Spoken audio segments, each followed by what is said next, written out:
Final Fantasy IV Interlude, the short story. By Celes Chere. Category, Final Fantasy IV. Genre, drama/romance. Words, 53,632. Rating, T. Status, complete. Summary, a novelization of Final Fantasy IV Interlude for PSP. A year has passed since Cecil, Kain, Rosa, Rydia, and Edge returned to their lives after the war that nearly decimated the Blue Planet. However, not everything has changed for the better, and Cecil struggles to reconcile the past with his future while a new threat quietly rises in the shadow cast by the crystal's light. Chapter 1, Dream 1, Solstice. Final Fantasy IV, Interlude. A short story in 5 parts. Compilation and additional scenarios, Celes Chere. Original characters / story / scenario, Square Enix.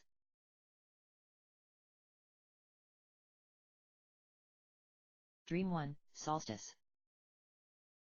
One could find no more a hallowed sanctum on the Blue Planet than one of its 8 crystal chambers, 4 on the surface, and 4 below ground. They contained 4 crystals of light, and their inverse, 4 crystals of darkness. A year prior, the 8 crystals had been gathered, opening a pathway that would allow those who wished the Blue Planet harm to become harbingers of calamity. Throughout the ordeal, the crystals of the Blue Planet were revealed to be a catalyst that harnessed frightful energy, expanding far beyond the previously understood concept of the crystals only being necessary to keep the planet's elements in balance.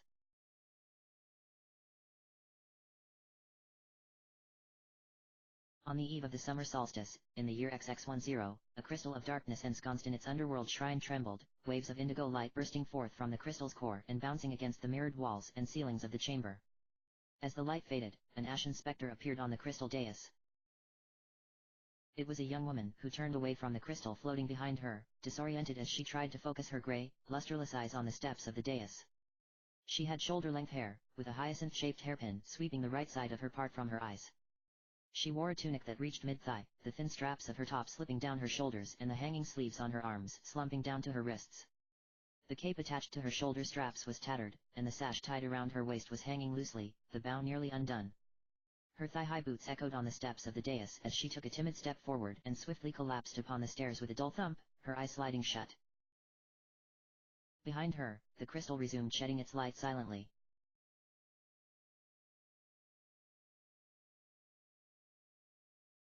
Happy birthday, Your Highness. And happy solstice. Rosa moaned and rolled over in bed, opening her eyes slowly. Standing before her, with identical grins on each of their faces, were her 2 handmaidens, Penelope and Freya. Penelope, who had light red hair pulled up in a chignon, cheekbones the color of apples, and a button of a nose with freckles sprayed over it, was carrying a massive bouquet of pink roses that was as nearly as big as her. Behind the explosion of blooms, you could barely see the open, traditional ivory and pink robes of the Baronian white mages that were draped over her pale shoulders, covering the red peasant-style shift she wore underneath. Freya, a maiden with deep violet curls and a complexion as smooth as almond butter, had a much more regal look, a long, Roman nose, a pale, small mouth, and a slender profile that artists would line up to paint. She too wore the vestments of a white mage, the collar of her robe unbuttoned enough at the top to show a hint of her tangerine tunic. In her long fingers, she held a beautifully wrapped turquoise package, topped with a matching ribbon. Rosa sat up, clasping her hand over her mouth as she let out a loud yawn. The window next to the bed was wide open, letting in scores of sunlight and revealing a cloudless, perfect sky. The spot next to her was empty, the sheets wrinkled and the comforter tossed back, as expected. Cecil would have risen hours ago, and as of late he had taken to not waking Rosa when he left due to her lingering illness. Are you surprised? Penelope giggled. Rosa nodded and returned her smile, dropping her hand from her mouth. I am. Thank you. You didn't have to do this. You only turned 20 once, Freya said, handing Rosa the gift. This is from both of us. Rosa eagerly pulled away the ribbon and ripped off the wrapping paper. Inside was a beautiful white silk scarf, with an ivory hand-stitched pattern of a snow-capped mountain range and curly clouds drifting throughout the scenery. It had a hand-rolled hem that someone had obviously taken very special care to stitch to perfection. Rosa's eyes widened as she draped the scarf around her shoulders, letting it tumble over the curves of her breasts and spill into her lap. This is amazing. Rosa shook her head. I honestly don't know how to thank you. And it's so light. I can wear it all summer. You need to see it on the proper way, Penelope insisted, tugging on her hand. Out of bed, Lady Rosa. Rosa knew it was pointless to resist, because Penelope would just keep needling her until she gave in, so she stepped out of bed and let Penelope guide her to the full-length, crystal-gilded mirror in the far corner of her and Cecil's bedroom, near their wardrobe. Freya followed, lifting Rosa's waist-length yellow-gold hair away from her body as Penelope gently wrapped the scarf around Rosa's neck and shoulders, tying the ends into a discreet knot and tucking it in under several looping layers. Rosa gazed at herself in the mirror, and couldn't help but feel a little disheartened at her reflection. The scarf itself was beautiful, it would make a fine distraction from the rest of her appearance. Her once bright, wide brown eyes were slightly sunken, and dark pink circles had taken residence underneath. Her normally peaches and cream complexion was more pallid than healthy, and her lips were cracked. When Freya released her hair, it hung limply where it had once framed her face with tousled curls and poured like a waterfall down her back. She felt atrophied and weak, having not properly exercised for weeks. Her white, lace chemise was hanging from her frame. Smile, Freya said, patting the scarf. You've started coming around. You've been feeling better than ever these past few days, right? Yes, you're right, Rosa nodded. I've been sleeping through the night more and more. I'm just ready for this virus, or whatever it is, to go away. I can't believe it's taken a few weeks just for me to get to this point. She sighed, and gently unraveled the scarf. What's on my schedule for the day? Nothing, Lady Rosa, said Penelope. His Highness asked us to clear your schedule. He wants you to take the day off for your birthday. He's going to meet with all of your appointments today, and he asked us to teach the level 3 healing class today in your place. Cecil. Rosa smiled and shook her head. He's too kind. What did His Highness get you for your birthday, anyway? Penelope took the scarf, placing it on Rosa's dressing table. Or is it a secret? Oh, it's not a secret, Rosa laughed. We don't really do gifts. He hasn't gotten me anything since my wedding ring. I told him all I wanted was a date, so I'm hoping I feel well enough tonight to actually go on one. So romantic, Freya sighed. Well, we'd best get you in the bath then, so you can be on your way. What do you think you're going to do today with all that free time? Rosa tilted her head. I think I'll go into town and visit my mother. It's been quite a while.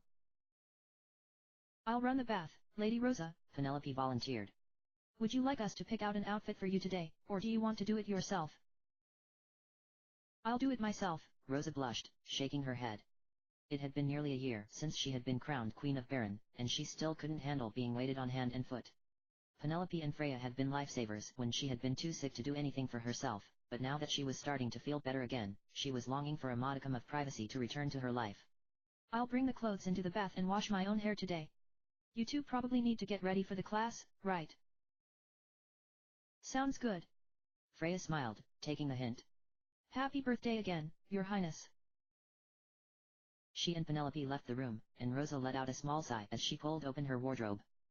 She couldn't wait to sink into that glorious bath, and start feeling slightly human again. She pulled out a gauzy, pale pink, sleeveless empire waist gown, deciding that it would go perfectly with her birthday gift, and took it across the hall with her into the private bath. Penelope had already prepped the basin, filling it with Rosa's favorite perfumed soap. Rosa hung the dress on the door and pulled her chemise up and over her head. Stepping into the basin, she let out a squeal of delight at the perfect temperature of the water, and sank down until the water lapped over her chest. Closing her eyes and leaning back, she let herself enjoy the warm rays of the sun pouring in through the oversized windows before sliding under the water to wash her hair.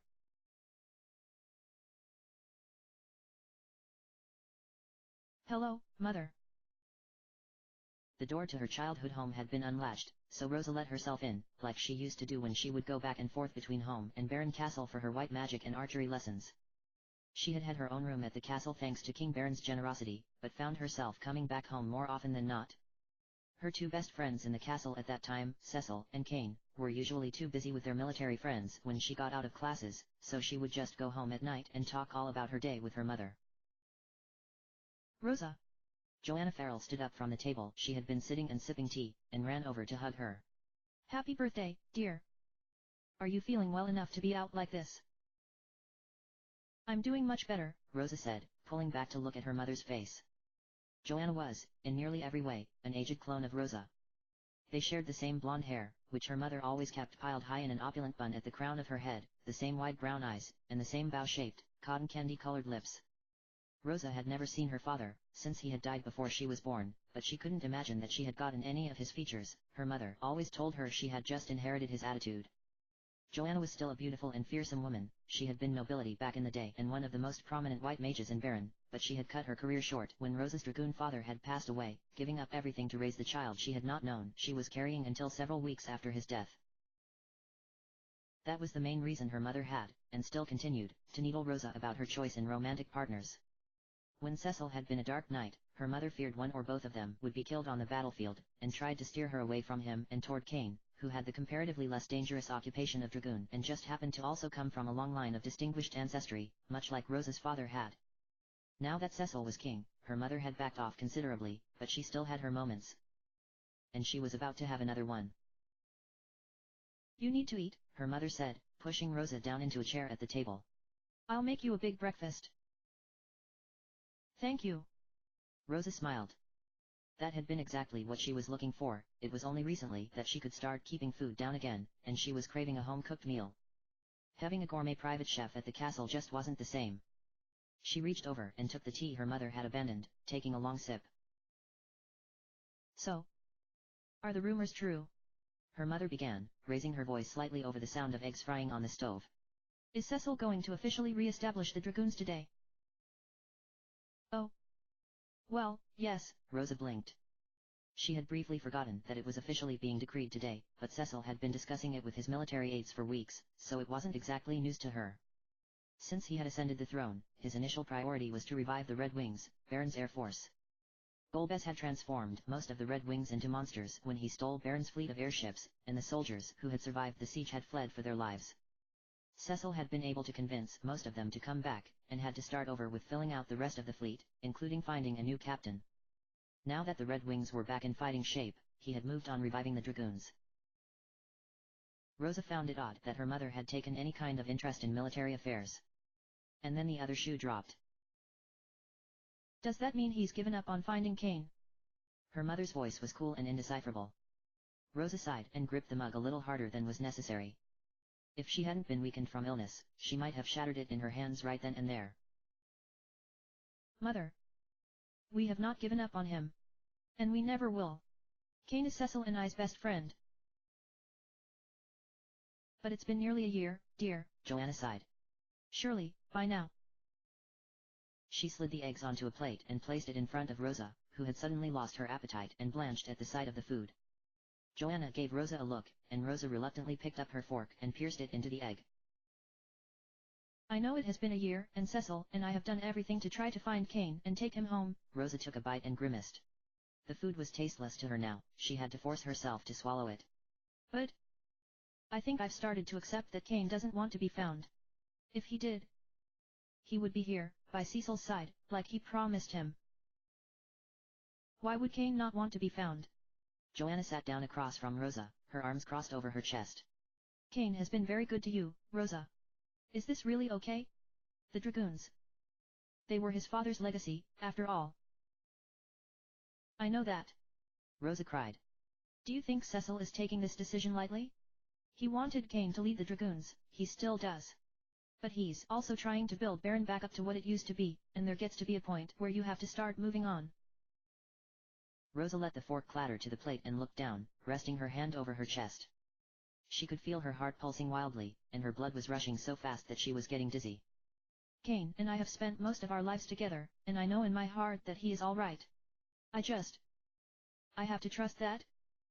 Or else. She makes me feel horrible for wanting to look toward the future. She doesn't understand why Cane left. And I don't want to get into it with her today, of all days. Joanna frowned. She hadn't meant for this to escalate into an argument, perhaps she had pushed a little too hard. She had finally gotten used to the idea that her daughter would no longer disappear for random stretches of time, getting herself into God's knew what with the Baronian army. She had, happily, become complacent with Rosa's steady presence, and had fallen into the old habit of trying to force her daughter's hand again, as if Rosa were still a child, finding her way in the world. Rosa closed her eyes, took a long, deep breath, and pulled herself up higher in her chair, lifting her chin. When she opened her eyes, they were flooded with fiery determination, and suddenly, the pale, diminutive woman before Joanna had transformed back into the Queen of Baron who had faced certain death on a moon hundreds of thousands of miles away, and returned home triumphant. Rosa. I'm sorry. Her mother shook her head. I truly just want you to be happy. And I know Cain was a big part of your life. And Celes. I don't know everything you went through when you joined the war, but you don't know everything, Rosa said firmly, but not unkindly. And if we're being honest, you really know nothing. But I am happy. Cecil makes me very happy. Being queen. It's more of an impact I ever thought my little life would have on this world. That's why I can't afford to wallow in the past. I keep telling myself that, at least. Joanna shook her head. I apologize. She turned away, gazing out the window wistfully. You reminded me so much of your father just now. It was like he was speaking through you from the grave. All he wanted to do was help people too. Sometimes I have these dark thoughts. If we had known you were on the way, would I have let him go to battle that day? Would I have still followed him? She sighed, and looked back to Rosa, her eyes tinged with redness. But every time, I come to the same conclusion. He would have still gone. Even if I had not. He loved Baron. And he would have wanted to fight for your place in this world. I tried to stamp that out of you, but... She smiled a little. You just have too much of your father's spirit. Rosa gave her a half-smile in return. It was the most she had heard Joanna talk about her father. Ever. Regardless. She was tired of people like her mother and Cain assuming that they knew what was good for her, and then making decisions that hurt her instead. Rosa drummed her finger on the table lightly. Thank you for your concern. But what I need, more than anything, is your support. All right. Rosa leaned in across the table, focusing onto her mother's eyes, and twisting her mouth. I'm asking you this as your daughter. Not your queen. Please, respect the decisions I've made, and the people I've invited into my life. Her rose gold, pink diamond wedding band sparkled in the bright sunlight pouring through the kitchen, projecting a rainbow glare into Joanna's eyes that made her squint. And that includes the decisions of my husband. Who is also your king. Joanna raised her eyebrows, and sat back, pursing her lips together. She would have been thoroughly impressed with her daughter's backbone if she also wasn't so rattled by it. She was beginning to understand, reluctantly, the real reason why Cecil and Cain had been so drawn to her. Beguiling beauty had nothing to do with it. You've made yourself crystal clear, Rosa. Rosa settled back in her chair, stabbed at the egg again, and took another bite. Much better.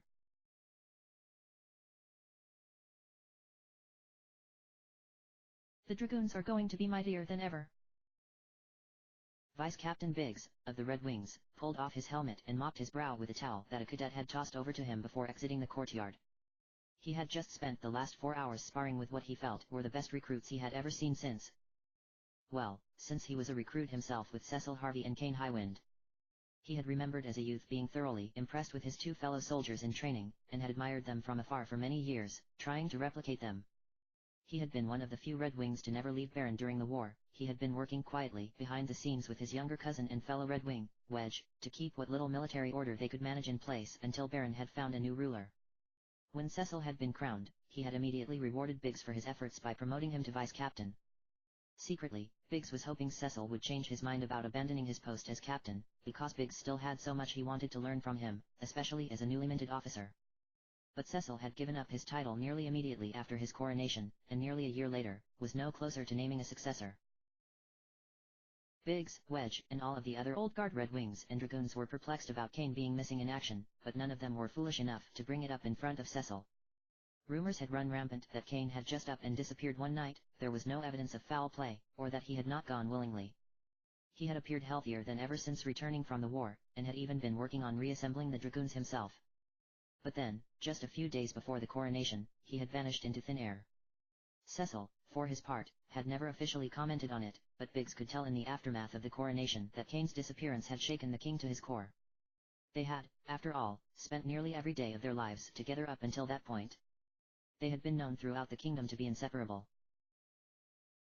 But Biggs could see none of that now. Cecil was cheerful and encouraging throughout the entire recruiting exercise today, even sparring a few of the most promising recruits himself and letting them catch a rare glimpse of the king's legendary crystal blade extracted from the moon's core, the Ragnarok. By the end of the day, all of the new soldiers had been put through the ringer and had to be practically picked up off the floor, but the air was alit with their energy and excitement for what was to come, even with the aggressive training timetable Cecil had laid out before them. There is more potential leadership in this group than I ever remember seeing in previous years, Cecil commented to Biggs as he rose from where he had been doing cool-down stretches on the grass. The recruits had cleared out, and it was just the two of them now, along with stretches of run-down, torn-up grass and random disposed weapons that the pages were going to come back and retrieve later.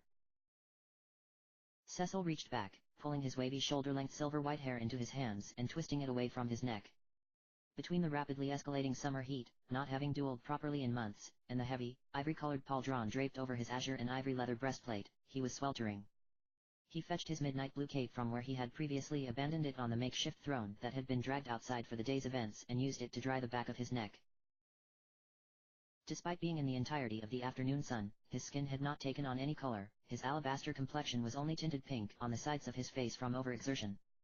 It was a disappointment to most women in the kingdom that their own king had seemingly been blessed with moonlit skin that they would never achieve even with all of the creams and potions in the world.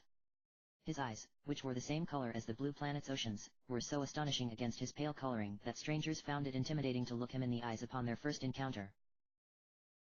Cecil and Biggs crossed the courtyard in silence, each mentally ranking the recruits they had encountered today, when there came a song-like greeting. Rosa appeared before them in the threshold that led back into the castle halls. Your Majesty, Biggs swept down into a bow. Rosa smiled, and nodded her head. Good afternoon. Well, I suppose it is actually good evening, Biggs. Are you done with Cecil for the day? He's all yours, Biggs chuckled. If you'll excuse me. He gently pushed past Rosa and went inside, trying not to blush. Queen Rosa seemed to grow more beautiful every day. He couldn't remember a time in his life that he had known her that she had not been crazy over Cecil, but a man could still have his fantasies. Cecil draped his cape over his neck, not able to contain his smile when his eyes fell upon the love of his life. When he was sure Biggs was gone, he leaned in and pressed his mouth to hers, whispering into her lips. Happy birthday! Rosa gave a delicate moan of approval as she traced a finger over Cecil's bare, sinewy forearm and pulled away.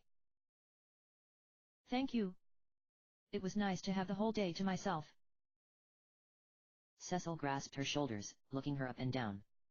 You look the best you have in days. Well, I had a nice long walk, ate a lot of good food. Got in a fight with Mother. What? Cecil blinked, and Rosa laughed.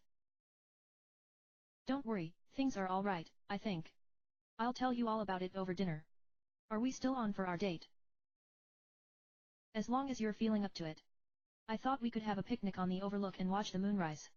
It's supposed to be a full moon tonight, and the fireflies should be out. That sounds perfect, Rosa smiled. It was the spot they would go to observe the airships leave on their missions as teenagers, and where Rosa would watch Cecil depart when he started going on his own missions as a member of the Red Wings. It had always held a special significance for the two of them.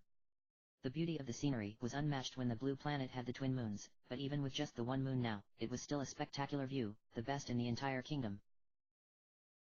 A few hours later, the food and cutlery had been pushed aside, and they were both laying back on the blanket Rosa had brought up from their bedchamber, watching the fireflies drift lazily above them, their abdomens flashing green and yellow in random pulses. Cecil had his hands folded behind his head as a pillow, and Rosa was resting her head on his chest and lying perpendicular to Cecil's form, her hands folded under her chest. With the exception of a few chattering insects, it was silent. Any activity in the keep below that would have drifted up to them was silenced for the night, the shipwrights and soldiers having tucked in for the night or retreating to their evening posts. I'm sorry that your mother made you answer for a decision I made, Cecil finally said. When Rosa had told him about their fight, he had become livid and couldn't say anything of consequence, lest he let something slip that he would later regret. He always walked a fine line when it came to his mother-in-law. She had never really approved of him, and she and Rosa had always been getting in spectacular rows about Rosa wanted to do with her life before she became queen.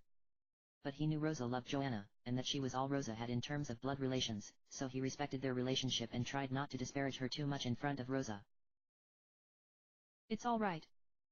I suppose that comes with being a queen, Rosa said softly, trying not to stir too much as a firefly drifted right above the tip of her nose, flashing its light. I don't think she understands how lousy her timing was to pick a fight. She doesn't realize that in a week, it will be the anniversary of when the war had really started, for you and me. Cecil blew at a strand of hair that had fallen into his eyes. It had been on his mind too. He had remembered that morning that it was only a few days after Rosa's 19th birthday that the impostor king who had murdered the real King Baron in secret had ordered Cecil and the Red Wings to steal the crystal of water from Mysidia, and with that he would commit his first atrocity in Baron's name. At this time, last year, he would have still been somewhat innocent, the blood of the slain Mysidians would not yet stain his hands, and the screams of the villagers murdered in the mist fire that he and Cain had unknowingly unleashed upon them would not yet be imprinted in his very soul, or what had been left of it at the time. For Rosa's 19th birthday, Rosa and Cain had stayed up all night, wreaking havoc in the castle with their made-up challenges for each other fueled by the seemingly endless spirits Cain had managed to procure from the royal stores.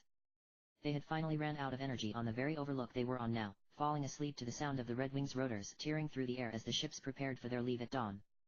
Cain had passed out against an ivory-covered column, his long, tangled blonde hair a mess thrown back in a sloppy ponytail. Rosa had fallen asleep at his feet, her cheeks stained pink and a sweet smile on her lips. Cecil remembered watching the way the breath made her chest rise and fall like an ocean's waves, feeling the resistance he had tried to build against falling in love with her ebbing away with each sigh that emitted from her lips. He had always loved her, since the day he had first laid eyes on her as children, and he thought perhaps she had felt the same about loving him. A quiet and delicate devotion had been blossoming between them for years, and he was ready to take it to the next level, had it not been for his increasingly dangerous missions as the newly christened Dark Knight of Baron. He feared that the darkness slowly closing itself around his heart would infect her too, drawing her into danger from which she would never escape, save for the release brought from of either of their deaths. More difficult than any battle or trial he had faced in his life thus far was justifying his love for her when he thought it could only end painfully. But then a week later, he would be sent to Mysidia, and the decision would be made for him. Rosa would be captured by Golbez with Cain's aid, and Cecil would come to realize he couldn't live in a world without her.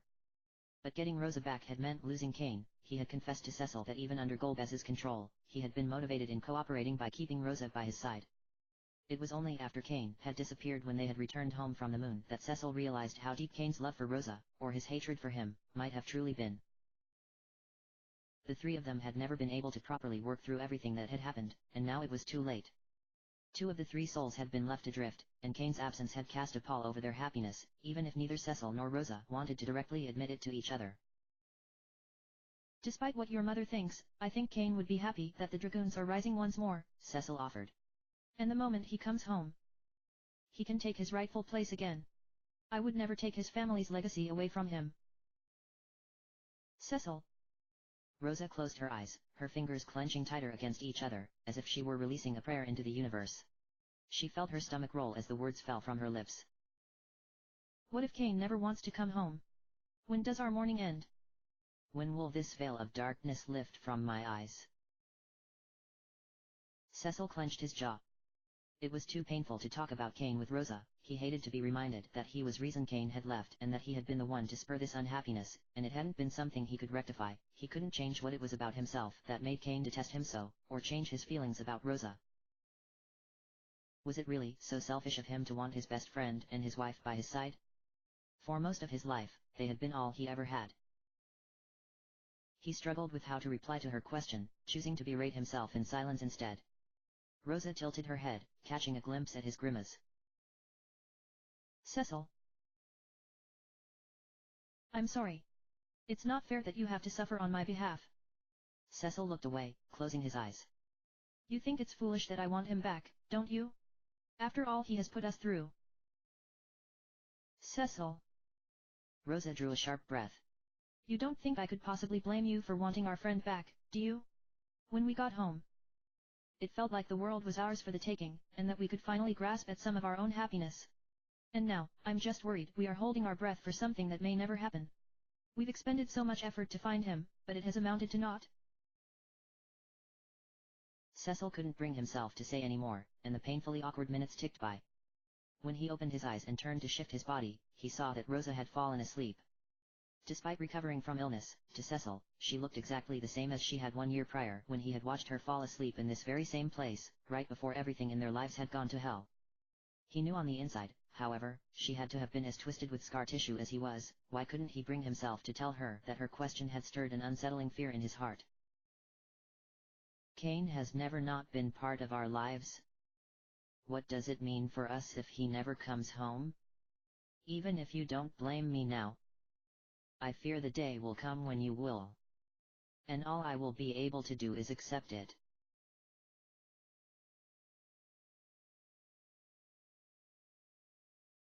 I've found it. Cecil opened his eyes at the sound of the unfamiliar, androgynous voice reverberating in the far distance. He was surrounded in complete and total darkness, he couldn't even make out the sight of his hands in front of his face. A new form. The voice spoke again. Cecil took a hesitant step forward, and a glowing sphere of jade light appeared before him, floating delicately just out of reach. The color reminded him of something. Or someone. It held such an ethereal glow. But his mind was drawing a blank. A brilliant flash of green. Like a dragoon's armor, or precious gemstones. Who's there? Cecil asked, his voice met with an echo. Who's there? Who's there? Who's there? The sphere pulsed as the mysterious voice replied, sounding much closer this time. It was practically hissing in Cecil's ear. You cannot comprehend my existence, but still I will tell you. I am Cecil. Cecil frowned, shaking his head. What? Light began to shine upon Cecil and the sphere from above, banishing the darkness around them. The jade light faded away, and before Cecil could make out his surroundings, a new voice whispered in his ear. Wake up, Cecil. It's time.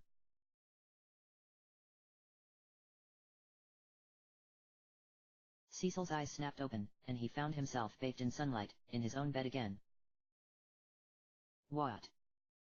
What the hell was that? Rosa was kneeling beside him on the bed.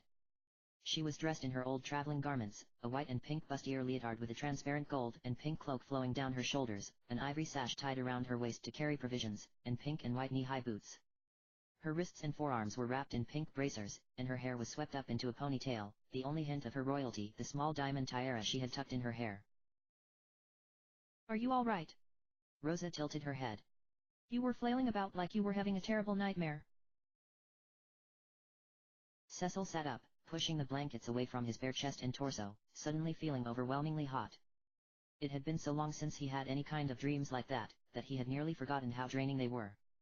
He had fallen into a dead sleep after he had carried Rosa back to their room the night before, but he felt like he had gotten only an hour's worth of rest. But the dream was already fading from his mind, so maybe it couldn't have been that important. It was nothing, Cecil said, shaking his head. Rosa was looking at him with such grave concern, he wondered if she realized he had never answered her last night and if she thought he was intentionally avoiding her now. She pushed herself up off the bed, and Cecil attempted to crack a smile, but she still didn't look like she was buying it.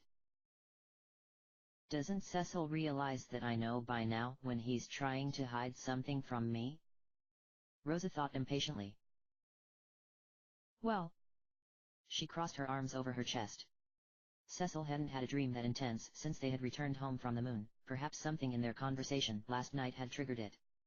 She had woken up with a twinge of regret that morning. She didn't remember being taken to bed, but she remembered how heavy her heart had felt before drifting off.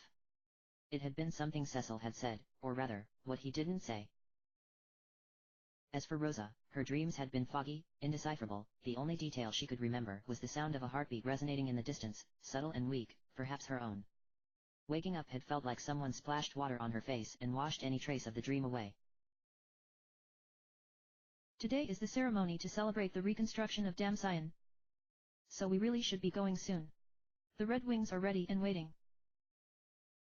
Of course, Cecil said, grateful for the change of subject. He swung his legs out of bed and jumped up, kissing Rosa on the cheek. She looked better than she had last night, at least, and if she was up before him, that too was a promising sign. Why don't you meet me in the ship, and I'll be down soon? You shouldn't be on your feet so much yet, but I'm glad you're feeling well enough to join me. It wouldn't be the same for us to celebrate without you. Rosa relented just a little, but kissed him back.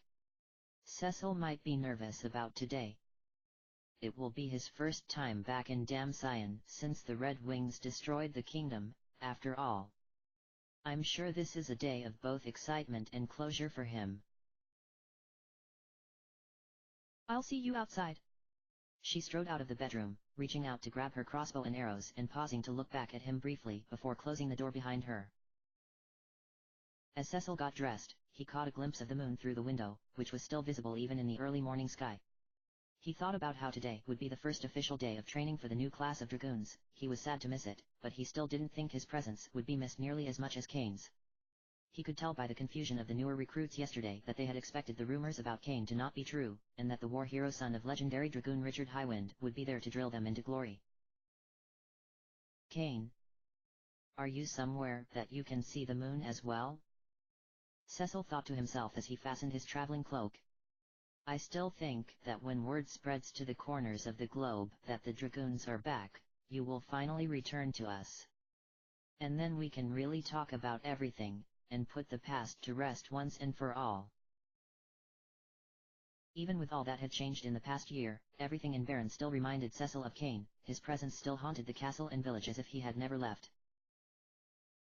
Every morning that Cecil crossed the threshold into the throne room, he thought about how the last time he and Kane had been in there together was when the impostor King Baron had stripped Cecil of his title of Captain of the Red Wings, and Kane had come bursting inside, telling off the fake king and the captain of the guard, Vigan, before getting both himself and Cecil thrown out on their rears.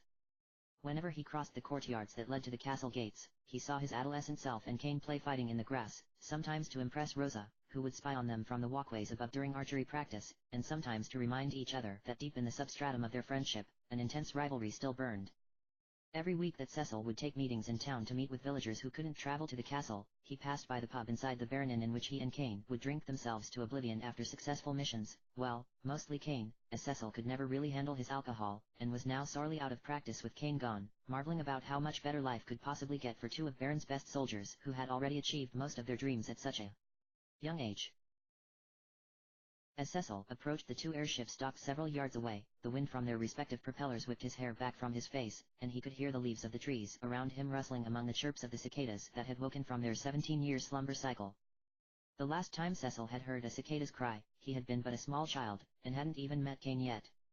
It wouldn't be until a few years later that Kane's father would die from a mysterious illness that would bring Kane to the castle full-time as one of King Baron's other sons. He wondered if they were destined to never hear one of the hallmarks of a baronian summer together. Kane. Rosa and I still need you. Please, forgive us.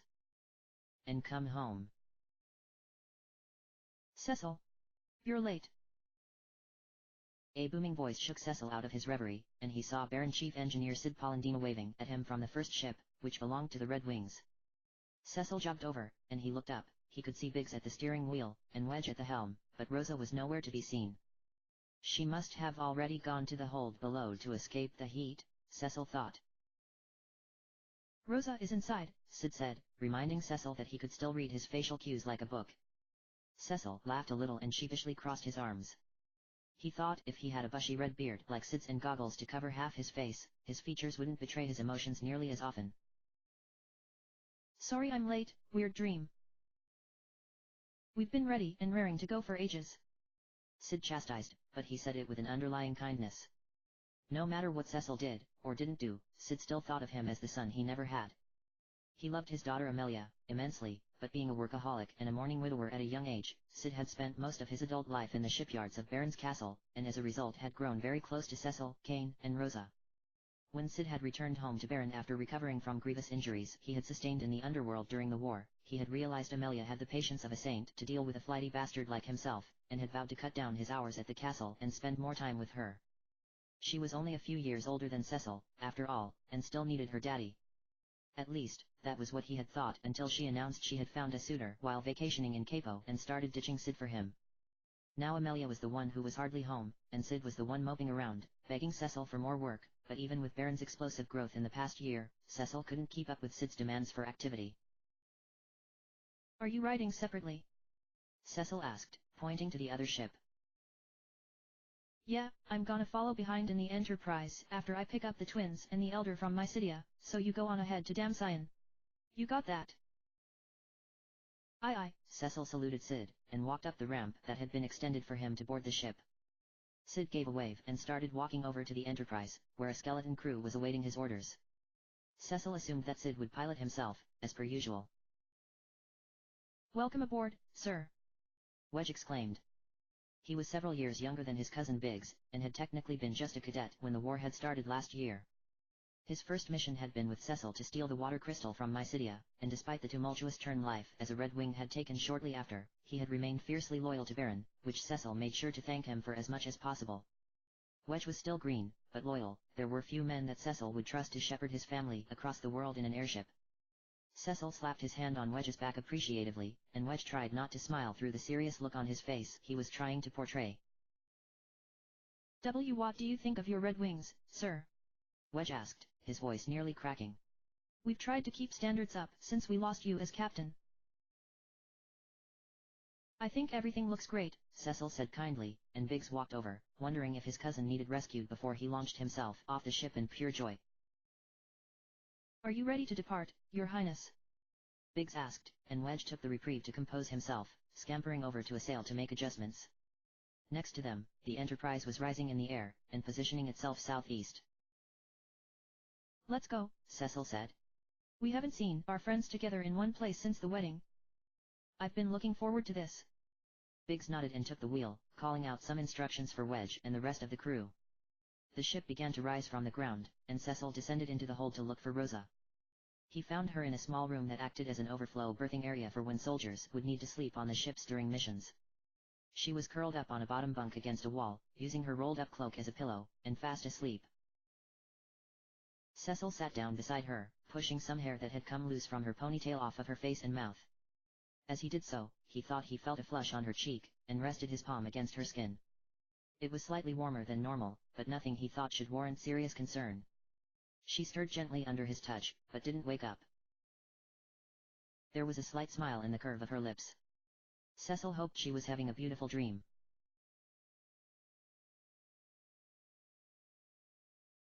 The Feymarch was buzzing with activity that morning. Queen Azura was due to arrive home from her annual survey of the Phantom Plane beyond the borders of their little town, and the Eidolons were in a tizzy to make sure everything looked perfect for her upon her return. It was rare that Azura ever left her luxurious post in the library's basement, which was filled with opulence and treasures from ancient times before there were even summoners to call upon Eidolons. Their queen was one that was known for appreciating objects, Eidolons, and humans of great beauty. So, her subjects always took the time she was away as an opportunity to beautify the Feymarch and polish it to perfection like the jewel it was, so that when Azura returned, she was in a pleasant mood. One of Azura's good moods could last for months, benefiting all of her subjects greatly.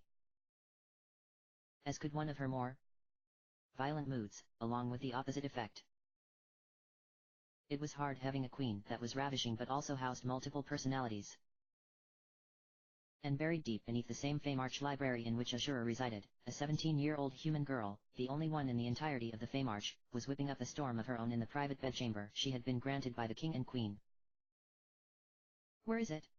Rydia sighed, tossing aside her bedding and pillows for the 5th time. I swear I only just had it last night. Her emerald green shoulder-length hair, the fringe of which she had been trying to grow out for the past few months, was falling in her face as she searched, which just frustrated her more.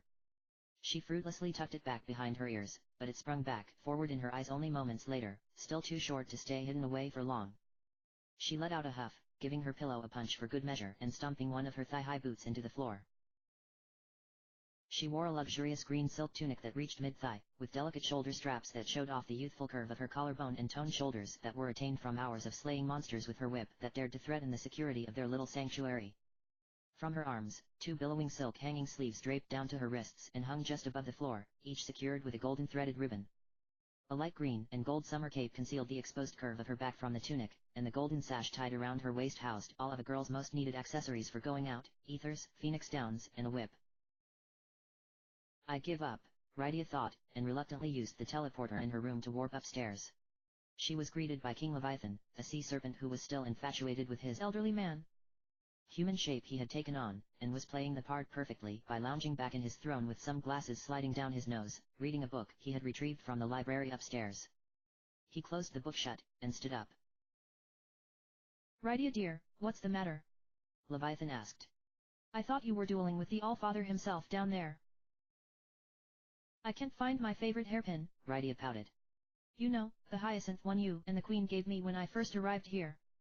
She wondered to herself if this was something an 8-year-old, which was her chronological age, would be whining about, or if it was still an appropriate type of fit for a 17-year-old, which was her physical and mental age thanks to the Feymarch's bizarre time flow that had rapidly aged her upon her first visit a year ago in human years, mind you. To keep things simple, she only referred to herself by her body and mind's age. But when she had celebrated her birthday a few months prior, she discreetly drew an 8. In the frosting of the cake that had been presented to her by her Eidolon friends, celebrating the new year to come, but also quietly mourning another year of childhood lost to the ether.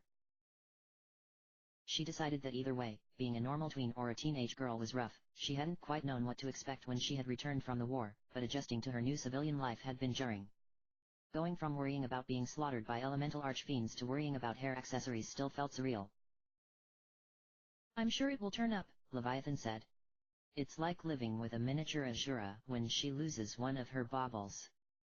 But more importantly, there was something I wanted to tell you before you departed to visit your friends on the surface. Hey. Rydia blinked, the hairpin forgotten.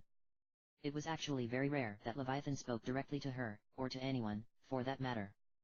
It was law in the Feymarch that anyone who wanted to speak with the king had to speak with Queen Azura first. As a result, Leviathan had gotten quite comfortable keeping to himself and rarely started any conversations on his own. I had a dream last night, Leviathan frowned. A dream where something was coming. It was familiar, but I couldn't understand what I was looking at. I fear that trouble stirs in the human world again. Rydia paused.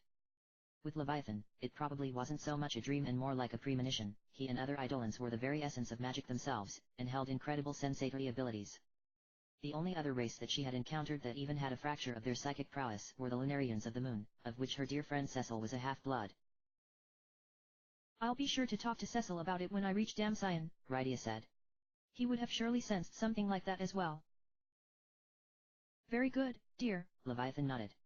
Safe travels, and if that rapscallion edge is there. Rydia tilted her head. Leviathan turned red and shook his head, collapsing back onto his throne. Just don't let him lay a hand on you. You're like my daughter, you know? So I think I have to say things like that. Oh geez, Rydia turned red along with him, feeling like flames were crawling up the sides of her face. It's not like that with Ed, I mean King Edge. He's totally ignored me since I saw him at the wedding last year. I'm quite positive that ruling Evelyn has become his primary occupation in life. He may have even given up pursuing women entirely. Well, I doubt that, Leviathan said, and cracked his book back open, muttering to himself, he's still a man. Rydia warped to the entry level of the library before the conversation could go any further. She had instantly made the call that 17 was still way too young to have the talk with your elderly Eidolon guardians. The library itself was brighter and cleaner than she thought she had ever seen it in her life. All of the dust had been cleared away from the hundreds of volumes of ancient books, the polished oak checkout counters and standing desks were glistening, and the antique tiles that clicked underneath her boots were so shiny that Rydia could see her reflection in them. As she was walking out through the front door into the heart of the village, she nearly tripped over a large, feathery posterior that was bobbing up and down and blocking the stairwell. Rydia caught herself on the railing just before she tumbled down the stairs, and a loud "Wark" greeted her. Rydia! The owner of the backside exclaimed, turning around to face her. The massive bird, an overgrown chocobo, had a rag in his beak, and he had been polishing the windows outside of the library. He dropped it on the ground, and hopped in the air, shaking his feathers and fluttering his wings a bit. Are you okay?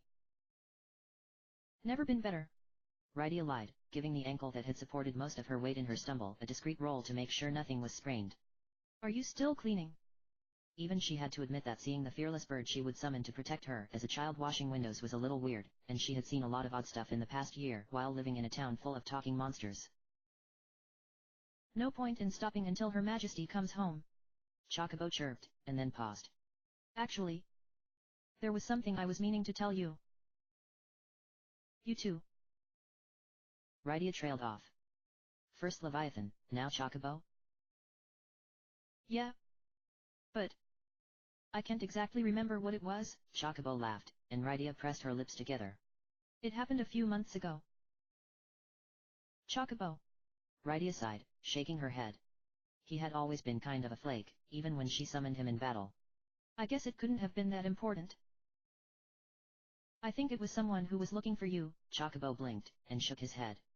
But they probably found you by now, right? They were quick on their feet, I remember that. I would think so. Rydia bent down, picking up the rag. Here.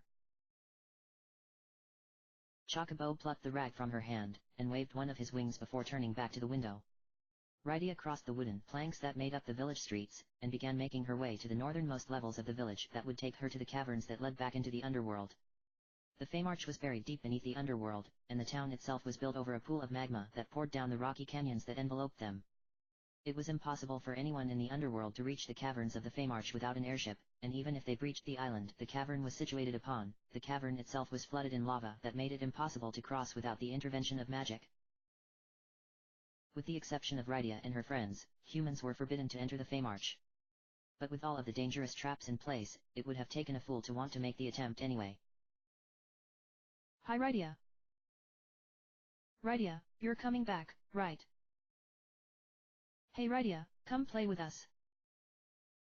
As she climbed up the stairs, she was greeted by nearly every eidolon she passed. It was an understatement that Rydia was well loved in the Feymarch, and didn't have a single critic in regard to her being human and an outsider. At first, she had been embarrassed and in disbelief at the outward, extremely forward affection that was paid to her, but slowly and surely, she got used to what it meant to live in a peaceful realm that had never been tainted by the wars of men. She realized that in this little corner of the world where hatred had no place, there was room for nothing but love. Rydia told herself that as long as she lived in the Feymarch, never again would she have to fear waking up to her home burning down around her, or helplessly watch the senseless slaughter of innocents. If anything, or anyone, ever did threaten her new home, she knew now she was strong enough to drive it back, and become her own peacekeeper. She did sometimes feel a little lonely. Her only human friends prior to meeting Cecil had all died in the mist catastrophe, and she couldn't exactly be her authentic self around the eidolons like she could have been with Cecil, Rosa, or even Edge. Although the eidolons were accepting of her humanity, it didn't mean they still entirely understood it. But she tried to squelch those feelings and push them deep, deep down. After all, what would life be like for her if she were back on the surface world, anyway? Cecil and Rosa were busy being the golden couple of Baron, Edge was probably at least being a halfway decent king to his own people, and the others had their own lives too. Yang was now king of Fabul, Edward king of Damcyan, and Cain had disappeared off the face of the planet.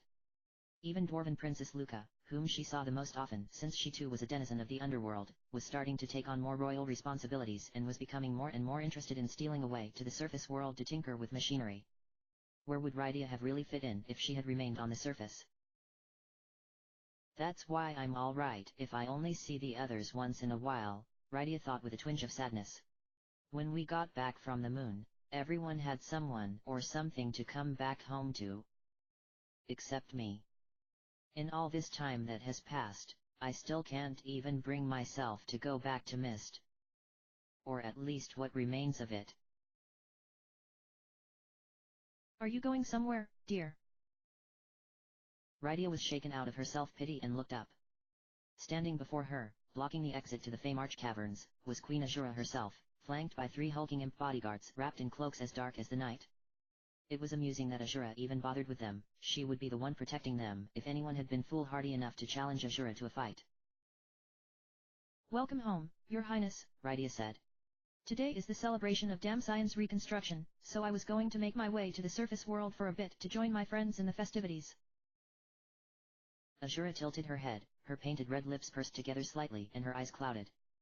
She thought about the report one of her men had just given her about higher than usual activity at the sealed cave as they made their way back to the Feymarch, and wondered if her little Rydia or her friends knew anything about it. Perhaps it would be best for you to return to that world permanently, Rydia.